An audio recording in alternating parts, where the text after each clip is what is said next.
Pemirsa Surabaya TV dimanapun Anda berada saat ini, bahagia bersama kami untuk menyaksikan acara Dialog Khusus Surabaya TV. Bersama kami saat ini telah hadir Bapak William Wira. Beliau adalah anggota DPRD Kota Surabaya Komisi C, di mana beliau berasal dari fraksi PSI, berasal dari Dapil 3, dan beliau saat ini sedang membidangi Komisi C. Untuk menyingkat waktu, kita akan menyapa beliau.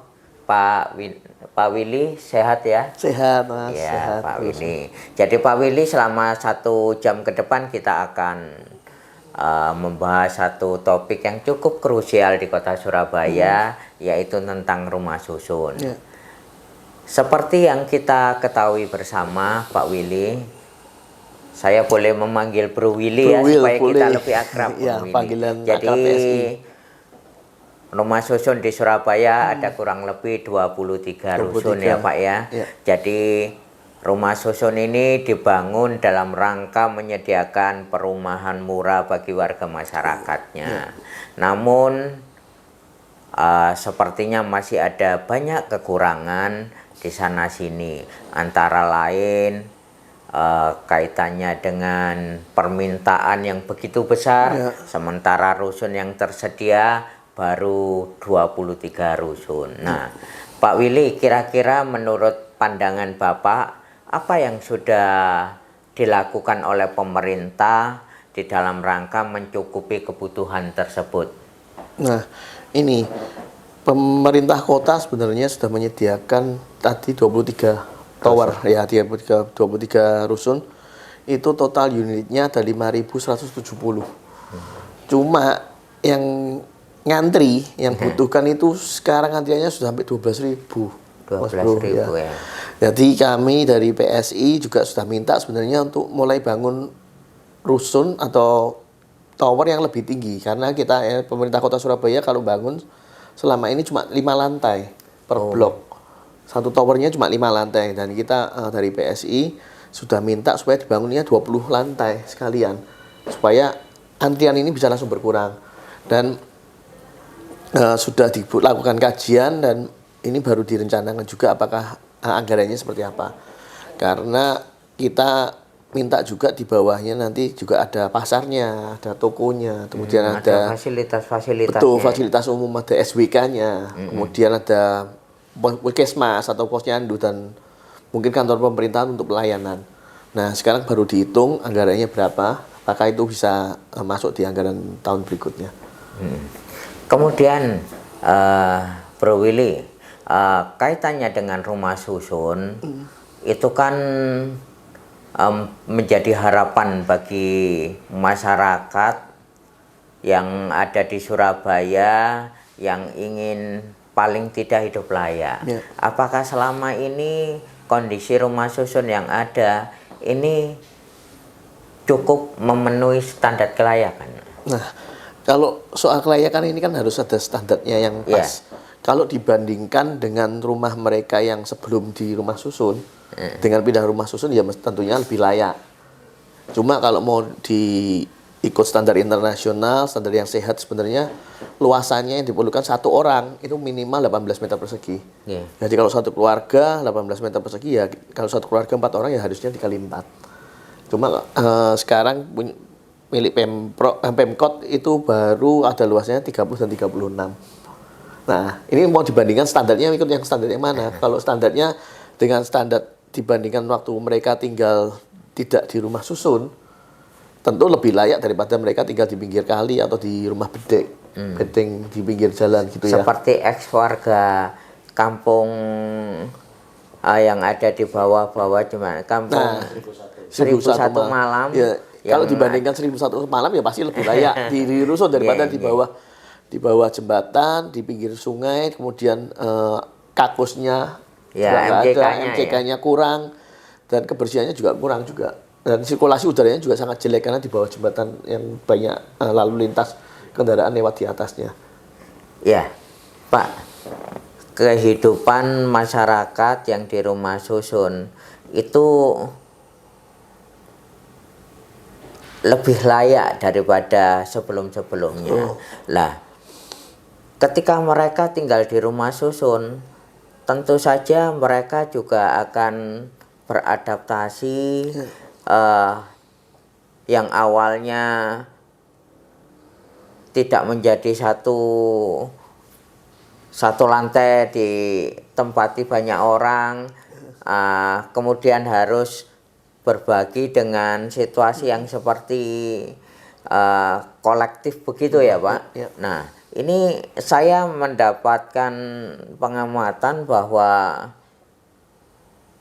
ternyata di rumah susun itu masih ada lansia yang harus naik turun tangga, Pak. Padahal pemerintah kota sudah mengatur sedemikian rupa yang lansia itu ada di lantai-lantai bawah.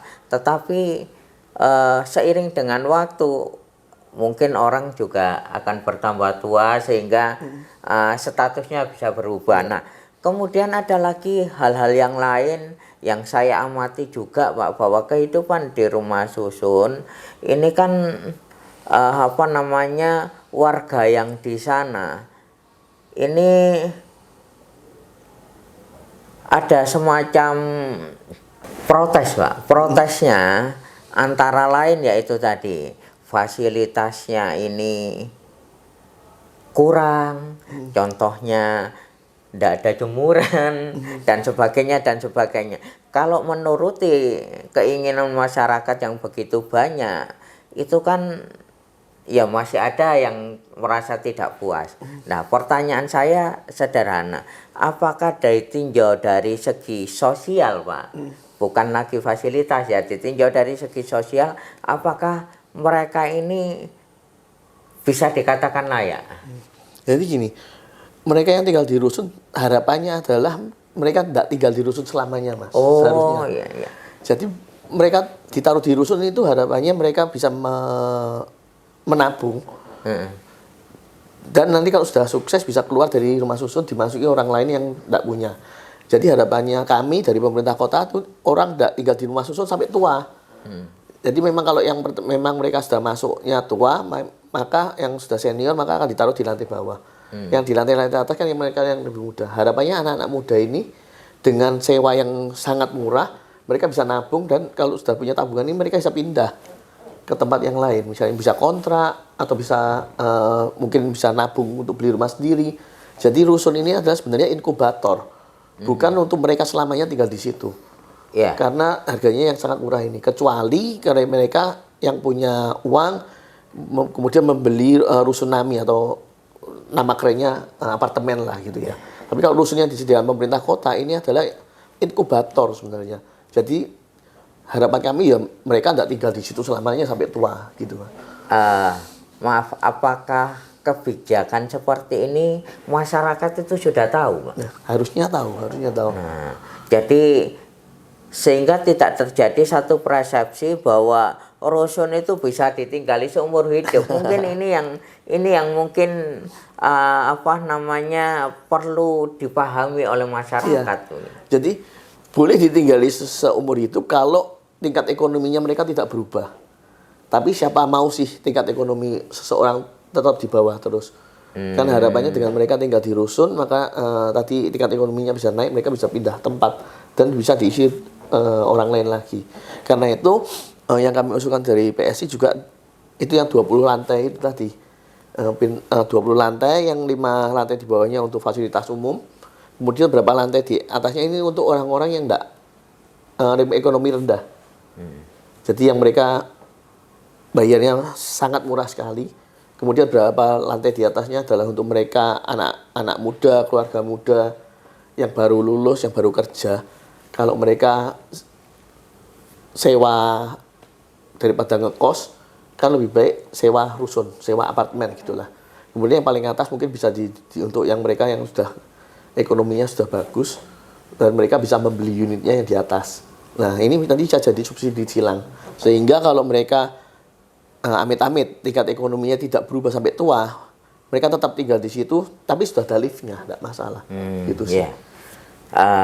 Bro Willy, saya teringat dengan apa yang dilakukan Pak Ahok waktu menjabat di gubernur di Jakarta. Beliau itu punya gagasan memanfaatkan dan memaksimalkan aset-aset yang dimiliki oleh Perumka. Ada kerjasama antara Pemprov DKI dengan Perumka, nanti dibangun rusunawa yang mungkin sekitar 20 lantai atau lebih. Ya. Di sana jadi bisa dihuni oleh masyarakat yang membutuhkan, dan itu memudahkan akses menuju tempat kerja. Jadi begitu turun dari rusunnya langsung ketemu dengan stasiun, berangkat ke tempat kerja, sehingga memudahkan. Apakah konsep seperti ini bisa Pak diterapkan di Surabaya? Nah, kalau di Surabaya sebenarnya kita tidak perlu pakai asetnya dari Pihak lain, lain. Aset pemerintah kota ini sudah cukup banyak juga, dan itu bisa dipakai untuk bangun sebenarnya. Nah, sudah kami sampaikan juga dari PSI, saya sudah sampaikan, daripada aset itu nganggur, mending dibuat rumah susun yang tinggi sekalian. Kemudian untuk aksesibilitas gimana? Kita sekarang sudah punya feeder Wirawiri. Feeder ya. Tinggal rutenya aja dilewatkan semua jadi setiap rusun harus punya halte untuk Wirawiri. Sehingga warga rusun bisa menggunakan Wirawiri ini dengan mudah. Dan juga untuk tarif juga harus ada tarif khusus untuk penyewa rusun misalnya. Misalnya mereka dikasih kartu, ada akses ya Pak? Ada akses, kan mereka punya kartu akses tuh untuk masuk. Itu bisa untuk naik Wirawiri juga. Jadi mereka bayar sewa rusun sudah termasuk dengan angkutan itu, misalnya boleh naik Wirawiri seminggu sebanyak 15 kali misalnya. Nah, itu bisa digabungkan. Jadi sebenarnya kota Surabaya bisa. Ya. Ada yang berpendapat bahwa untuk menjaga Surabaya dengan kondisi sosiokulturnya supaya tidak banyak perubahan, Pak. Ada yang mengusulkan bagaimana misalkan di kampung-kampung itu didirikan rumah susun. Jadi tadi kampung-kampung dibebaskan, didirikan rumah susun sehingga mereka tidak banyak mengalami perubahan, termasuk mereka hidup dengan tetangganya yang lama. Kemudian tempatnya bekerjanya juga tidak mengalami perubahan. Apakah hal-hal seperti ini juga bisa menjadikan alternatif kalau mau bangun rumah susun lagi, Pak? Bagaimana pendapatnya Bro Willy? Sebenarnya itu bisa jadi satu ide, cuma permasalahannya adalah gini. Berapa banyak kampung yang mau dibebaskan? Dan membebaskan sebuah kampung ini sangat susah. Pertama, yang pasti soal harganya itu pasti susah juga. Bagaimana appraisalnya, apakah sesuai dengan yang mereka inginkan? Yang kedua, sebenarnya Surabaya ini tanahnya masih banyak, Mas Bro. Nggak masalah. Jadi kalau kita membebaskan kampung daripada membebaskan kampung, saya lebih prefer untuk pakai aset kota yang Surabaya yang ada, sehingga tidak terjadi masalah sosial baru. Karena kalau membebaskan kampung, saya rasa sih kalau di Surabaya lebih susah lah. Karena ya itu, untuk membebaskan sebuah kampung ini harus banyak negosiasi, dialog-dialog. Apakah mereka nanti mau kampungnya nanti dijadikan beton, gitu ya. Dan saya juga kira kalau Surabaya karena tanahnya masih luas, mending kampung-kampung ini memang diperbaiki dengan bagus, dengan mungkin dengan rutilahu program pemerintah kota ditata dengan baik, dengan ciri khas kampung Surabaya. Dengan demikian warganya tidak harus pindah, lingkungannya diperbaiki dan bisa menjadi kawasan wisata, ekonominya juga bisa diperbaiki juga. Bro Willy, sebentar lagi kan pemilu 2024. Apa gagasan besar PSI terhadap isu perumahan murah untuk rakyat? Ya, salah satu konsentrasi kami memang untuk perumahan. Apalagi nanti di tahun 2024, 2025 ini banyak sekali kaum milenial atau Gen Z Ya, Gimana generasi mereka Z ya. generasi yang produktif, yang baru pertama kali kerja. Hmm. Sedangkan mereka kalau beli rumah, sekarang di kota Surabaya ini sudah mahal. Sudah sangat banyak sekali anak-anak muda tuh belinya di pinggiran Surabaya. Seperti di daerah perbatasan Surabaya Gresik, Sidoarjo. Nah, ini membuat mereka harus perlu biaya transport lagi.